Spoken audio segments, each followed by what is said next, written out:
Dr. Olivia Carter had just finished a long shift at the hospital. It was past midnight, and she was exhausted. She had spent hours saving lives, comforting patients, and making sure everything was in order before heading home. As she drove through the quiet streets, she thought about finally getting some rest. The day had been tough, but she loved her job. Just a few blocks from her house, flashing red and blue lights appeared in her rearview mirror. A police car was right behind her.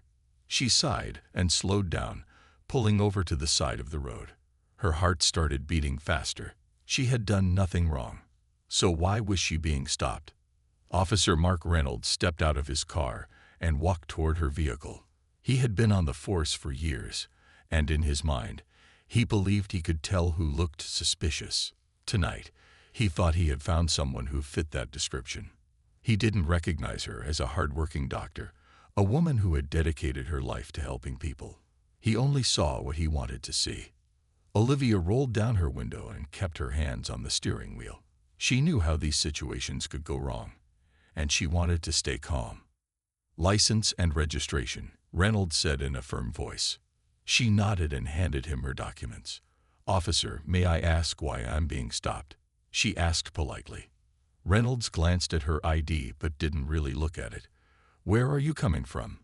he asked instead of answering her question. "I just finished my shift at the hospital," Olivia replied. He narrowed his eyes, as if he didn't believe her. "Hospital, huh? What do you do there?" "I'm a doctor," she said simply. Reynolds raised an eyebrow. He had not expected that answer, but instead of admitting his mistake, he frowned. "Step out of the car," he ordered. Olivia's stomach tightened. She had done nothing wrong, yet she was being treated like a suspect. "Officer, I said step out of the car," Reynolds interrupted, his voice louder now. Olivia took a deep breath. She didn't want any trouble. Slowly, she opened the door and stepped out. The night air was cold, but her hands felt warm from the nervous energy rushing through her body. Reynolds started asking her more questions, as if trying to catch her in a lie. The way he looked at her made her feel small, as if her years of education, her hard work, and her sacrifices didn't matter. To him, she wasn't a doctor. She was just someone to be suspicious of. A few people in nearby houses peeked out their windows. Someone even pulled out their phone and started recording. Olivia knew this wasn't fair, but she also knew arguing wouldn't help. She could only hope this would end soon. Olivia stood outside her car, trying to stay calm. The cold air brushed against her skin, but the tension in her body made her feel hot inside. She had worked all night, saving lives, yet here she was, treated like a criminal for no reason. Officer Reynolds stared at her, his expression unreadable. He took a step closer, looking at her as if he was trying to figure something out. "Are you carrying anything illegal?" he asked. Olivia frowned. "No, officer. I already told you. I'm a doctor. I just finished my shift and was heading home." Reynolds didn't respond. Instead, he glanced into her car, as if searching for something suspicious.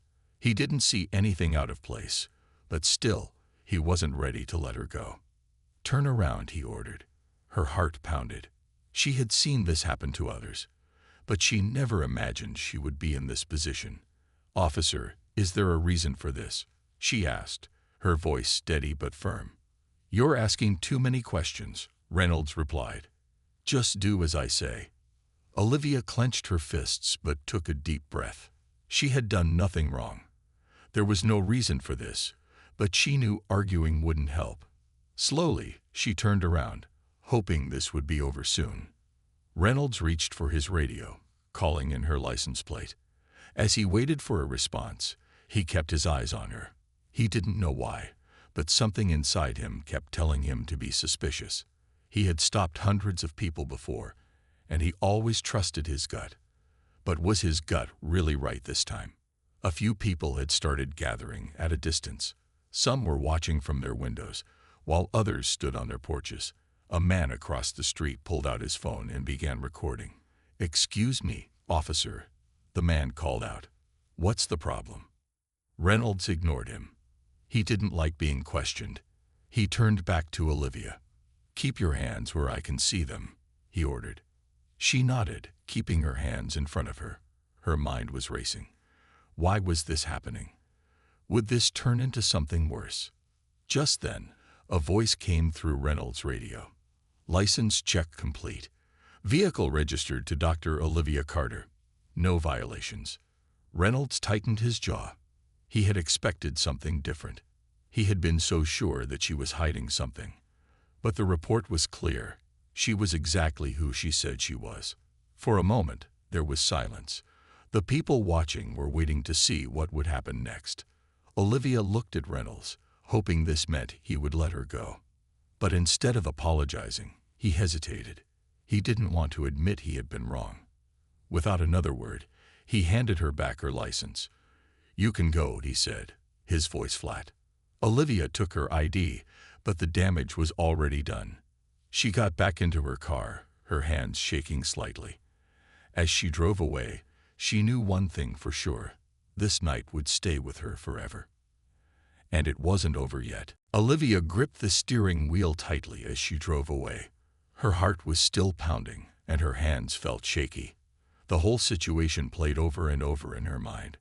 She had done nothing wrong, yet she had been treated like a suspect. The worst part wasn't just the fear or the embarrassment. It was the feeling of helplessness. No matter how much she had achieved in life, in that moment, none of it had mattered. She reached home and parked her car. Sitting there for a moment, she closed her eyes and took a deep breath. She didn't want to bring this heavy feeling inside her house, but it wasn't that easy. As she walked through the front door, her younger sister, Mia, was waiting for her. "Hey, you're home late," Maya said, noticing Olivia's tense expression. "Everything okay?" Olivia forced a small smile. "Just a long night," she said, but Mia could tell something was wrong. "Are you sure?" Maya asked, stepping closer. Olivia hesitated. She didn't want to worry her, but she also couldn't ignore what had just happened. So, she told her everything: the flashing lights, the officer's harsh tone, the way he had made her feel so small. Mia's face turned serious. "That's not right," she said, shaking her head. "He had no reason to treat you like that." "I know," Olivia said softly, "but what could I do? Arguing wouldn't have helped. I just wanted to get home safely." Mia sighed, crossing her arms. "And that's the problem," she said. "People like him think they can act however they want, and there are no consequences." Olivia didn't respond. She knew Mia was right, but she also knew the reality of the world they lived in. Complaining wouldn't change the past, and even if she reported it, would anything really happen? Meanwhile, Officer Reynolds sat in his patrol car, staring at the empty street ahead. Something about that stop bothered him, but he wasn't sure why. He had stopped plenty of people before, so why was this one sticking in his mind? He pulled out his phone and saw that someone had posted a video of the encounter online. The title read, "Doctor pulled over for no reason. Watch how she's treated." His stomach tightened as he clicked on it. The video had already gained thousands of views. People were commenting, and most of them were angry. She was so calm, and he still treated her badly. She's a doctor, for crying out loud. This is so unfair. He didn't even apologize. Reynolds clenched his jaw. He hated the way they were talking about him. But as he watched the video again, he saw what they saw. The way he had looked at Olivia. The way his voice had been sharp. The way he had assumed the worst without reason. For the first time, a strange feeling crept into his chest. It wasn't anger. It wasn't frustration. It was regret. And it was only the beginning. Officer Reynolds sat in his car, staring at the screen of his phone. The video of his encounter with Dr. Olivia Carter was spreading fast. Thousands of people had already seen it, and the comments were endless. Some called for him to be fired. Others said he was the reason people didn't trust the police. A few even said they weren't surprised, because this happened too often. Reynolds felt a tight knot in his stomach. He had always believed he was just doing his job, But now, seeing the situation from another angle, he realized something he had never actually stopped to question himself before. He turned off his phone and looked at his reflection in the rearview mirror. His face was tense. His own thoughts felt heavier than they ever had before. He had been so sure that night, so sure he was right to stop her, so sure he had a reason to act the way he did. But what if he had been wrong? Before he could think further, his radio crackled. "Officer Reynolds, report to the station immediately," the voice said. He sighed. He knew what this was about. When he walked into the police station, the atmosphere felt different. Some officers glanced at him, but didn't say anything. Others avoided looking at him at all. He went straight to the captain's office, where Captain Harris sat behind his desk, holding a printout of an online article. "Sit down, Reynolds," Harris said, his voice firm. Reynolds sat. He already knew what was coming. "You've seen the video, right?" Harris asked, tapping the paper. "Yes, sir," Reynolds answered. Harris leaned forward. "This is bad. People are calling in complaints. The department is under pressure. And do you know what the worst part is?" He paused. "That woman you stopped, she's one of the best doctors in this city. She's saved lives, Reynolds. And yet you treated her like a criminal for no reason." Reynolds looked down. He had no excuse. Harris continued, "We're putting you on temporary suspension while we review this. But I'll tell you this, Reynolds, whether or not you keep your badge isn't just about what we decide. It's about what kind of person you want to be." Reynolds left the office feeling heavy. Suspension. He had never been in trouble before, but now everything had changed. Later that night, he sat alone in his apartment, thinking. The video, the comments, the way Olivia had looked at him, all of it kept replaying in his mind. He picked up his phone, hesitated, then searched for Olivia's name. After a few minutes, he found the hospital where she worked. Without giving himself time to overthink, he dialed the number. "Hello, this is Dr. Olivia Carter's office," a voice said. Reynolds swallowed hard. "I need to speak with her," he said. And for the first time in a long time, he felt nervous. Olivia was finishing up her paperwork at the hospital when her office phone rang. She barely glanced at it before picking up. "Hello, Dr. Olivia Carter speaking," she said, still focused on the documents in front of her. There was a pause on the other end. Then a familiar voice spoke. "Dr. Carter, this is Officer Reynolds." Olivia froze, her pen stopping midair. She hadn't expected to hear his voice again. For a moment, she considered hanging up. What could he possibly have to say to her now? She took a deep breath and kept her voice steady.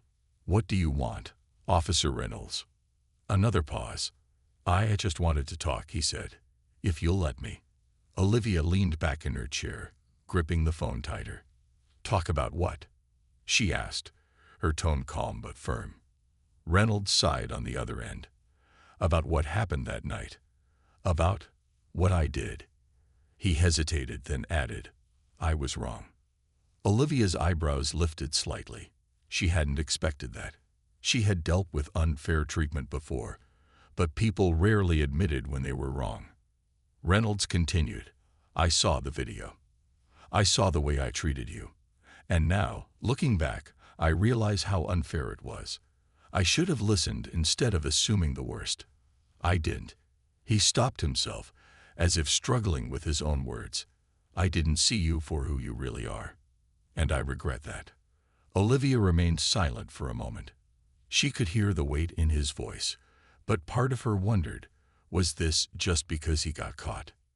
"You treated me unfairly," she finally said. "You made me feel like a suspect instead of a person. And now, because people saw what happened, you regret it." Reynolds exhaled. "No. I mean, yes, the video made me see things differently. But it's not just that. I've been thinking about it since that night. And the truth is, I don't like the person I was in that moment." Olivia tapped her fingers on her desk. She had heard empty apologies before, people saying what they thought they were supposed to say. But something in Reynolds' voice sounded different. Still, an apology didn't erase what had happened. "I don't know what you expect from me, Officer Reynolds," she said honestly. "Do you think saying sorry fixes everything?" "No," he admitted. "I don't. But I don't want to pretend it didn't happen either. I want to understand. I want to do better." There was a long silence between them. Olivia didn't know if she could forgive him, but she also knew that if people never learned, nothing would ever change. Finally, she sighed. "If you really want to understand," she said, "then meet me tomorrow. Let's talk in person." Reynolds felt his chest tighten. This was his chance to make things right. "I'll be there," he said. And for the first time in a long time, he meant it. The next afternoon, Olivia sat at a small cafe near the hospital. She wasn't sure if Officer Reynolds would actually show up, but she had agreed to meet him. She wasn't expecting miracles. She wasn't even sure why she had said yes. Maybe part of her wanted to see if he was truly willing to learn. A few minutes later, she saw him walk in. He looked different, less sure of himself, less in control. He spotted her, hesitated for a second, then walked over. "Dr. Carter," he said, his voice quieter than before. "Officer Reynolds," she replied, keeping her expression neutral. "Sit down." He sat across from her, looking uncomfortable. A waiter came by, but neither of them ordered anything. The air between them was heavy. Reynolds cleared his throat. I appreciate you agreeing to meet me." Olivia leaned back in her chair. "I almost didn't," she admitted. "But I want to hear what you have to say. So go ahead." He took a deep breath. "That night, when I pulled you over, I didn't see you as a doctor. I didn't see you as a person who just finished a long shift saving lives. I only saw what I wanted to see. And now, looking back, I don't like that about myself." Olivia listened carefully. He wasn't making excuses, which surprised her. Reynolds continued, "I've been on the force for years. I always told myself I was just doing my job. But the truth is, I've made judgments about people without even realizing it. That night made me stop and think. And the more I thought about it, the more I realized I was wrong." Olivia crossed her arms. "And what do you want from me?" "Forgiveness." He shook his head. "I don't expect that. I want to understand. I want to know how I can do better. Not just for myself, but for the people I serve." Olivia studied him for a long moment. She had met plenty of people who said they wanted to change, but few who actually meant it. "You treated me unfairly," she said, "and I wasn't the first person you've judged like that, was I?" Reynolds lowered his gaze. "No," he admitted. "I don't think I ever stopped to question myself before, but now I am." Olivia sighed. "You can't undo what happened, but if you're serious about changing, you have to start by listening. And not just to me, to the people who have had to deal with this kind of thing their whole lives." Reynolds nodded. "I will." She wasn't sure if she fully believed him yet, but at least for the first time, he was asking the right questions. "We'll see," she said finally. Reynolds knew this was only the beginning. But for the first time, he felt like he was on the right path. And he was ready to follow it. A few days had passed since Olivia met with Reynolds at the cafe. She had expected their conversation to end there, but something unexpected happened. Reynolds reached out again. This time, not just to talk, but to listen. One evening, Olivia was finishing up at the hospital when she received a message. "Would you be willing to show me what your world looks like?" It was from Reynolds. She stared at the message for a moment, debating whether to reply. Finally, she typed back, "Come to the hospital tomorrow. See it for yourself." The next day, Reynolds arrived at the hospital, looking out of place in his civilian clothes. He had never been inside a hospital except for emergencies, and he certainly had never thought about the lives of the people working inside. Olivia met him at the entrance, dressed in her white coat. "Come on," she said, leading him inside. For the next few hours, Reynolds followed Olivia through the hospital. He saw doctors rushing from one patient to another, nurses barely stopping to catch their breath, and families waiting anxiously in the hallways. He saw Olivia speaking to a young mother whose child had just been saved after a difficult surgery. He saw her comforting an elderly man who had lost his wife. Everywhere he looked, he saw something he had never really paid attention to before: people helping people without judgment. After a while, Olivia turned to him.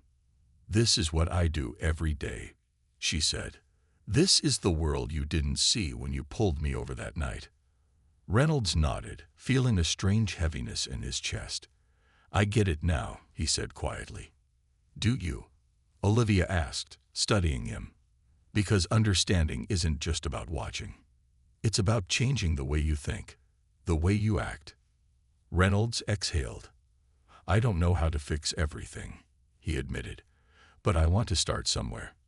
Olivia considered his words, then gestured toward the waiting room. "Then start here," she said. "There's a group that comes here once a week to talk about their experiences. People who've been treated unfairly, people who just want to be heard. Sit with them. Listen." Reynolds hesitated. He had never done anything like this before, but something inside him told him it was the right thing to do. "Okay," he said. That evening, he sat among a group of strangers, people who had stories to tell, experiences that were different from his own. At first, he wasn't sure what to say. But then he realized he didn't need to say anything. He just needed to listen. And for the first time, he truly did. Weeks passed since Officer Reynolds first stepped into the hospital to listen. At first, he had felt uncomfortable, like an outsider. But as he kept coming back, something changed. He wasn't just a policeman sitting among strangers anymore. He was a man trying to learn. He listened to stories of people who had been judged unfairly, people who had been treated differently just because of how they looked. Some of their experiences reminded him of the way he had treated Olivia that night. It wasn't easy to hear, but he knew he had to. One evening after one of these meetings, he found Olivia sitting alone in the hospital lounge. He walked over and sat across from her. "I want to thank you," he said. "For what?" she asked, raising an eyebrow. "For giving me a chance to see things differently," he replied. "For not just walking away." Olivia sighed, looking down at her hands. "I almost did," she admitted. "I didn't believe you at first, but I see now that you're trying." Reynolds nodded. "I don't know if I can ever erase the mistakes I've made, but I do know that I don't want to be that person again." Olivia studied him for a moment. "Change isn't about words, Officer Reynolds. It's about what you do next." He knew she was right, and he had already started making changes. Back at the police station, he had begun speaking up when he saw something unfair. He had started questioning his own instincts, asking himself why he reacted a certain way. He even suggested new training programs for his fellow officers, ones that focused on listening and understanding instead of just assuming.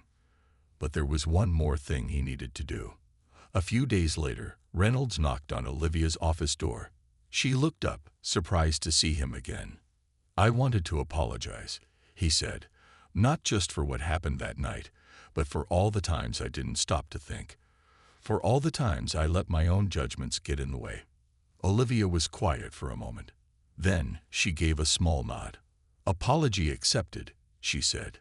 It wasn't a grand moment. There were no dramatic speeches, no sudden transformations. Just two people sitting in an office, understanding each other in a way they never had before. As Reynolds walked out of the hospital that evening, he felt lighter. He knew he wasn't perfect, and he never would be. But he also knew that he was different from the man he had been that night. Change wasn't about being perfect. It was about choosing to be better, one step at a time. And for the first time in his life, Reynolds knew he was on the right path.